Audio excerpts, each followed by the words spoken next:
terroirs viticoles méditerranéens, en Roussillon, en Languedoc et en Provence, bien sûr, sont les plus anciennes vignes françaises. On part de 25 siècles en arrière, on parle des soldats romains envoyés ici avec un arpentaire et qui ont donc commencé à développer la vigne qui était souvent au départ réexportée vers Rome et vers l'Italie.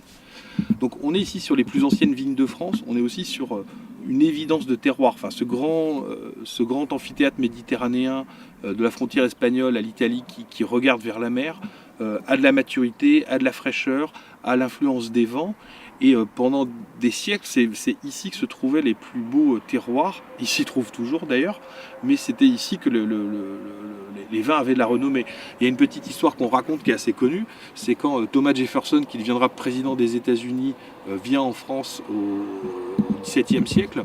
Il repart avec des vins de notamment deux endroits différents, O'Brien, qui est le château Aubryon, à Bordeaux, et Saint-Georges, qui est la banlieue de Montpellier. Ce qui veut dire qu'entre 5 siècles avant Jésus-Christ jusqu'au XVIIe, donc pendant plus de 20 siècles, la question ne se pose pas. Les plus beaux vins, les plus beaux terroirs de France sont ici, sur la Méditerranée évidemment. Il y a de la maturité, il y a du soleil, il y a des cépages adaptés.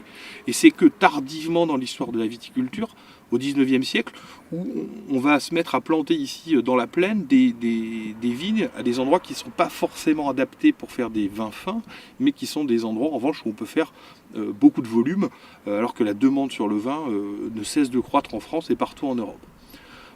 Donc ça c'est l'histoire des Pinardiers qui commence à la fin du 19e et qui va durer jusqu'à la Deuxième Guerre mondiale, où cette région qui était connue pour la finesse et la rareté de ses vins, elle va se transformer, surtout avec l'arrivée des vins d'Afrique du Nord, en région pinardière, ou en région où on fait du gros rouge.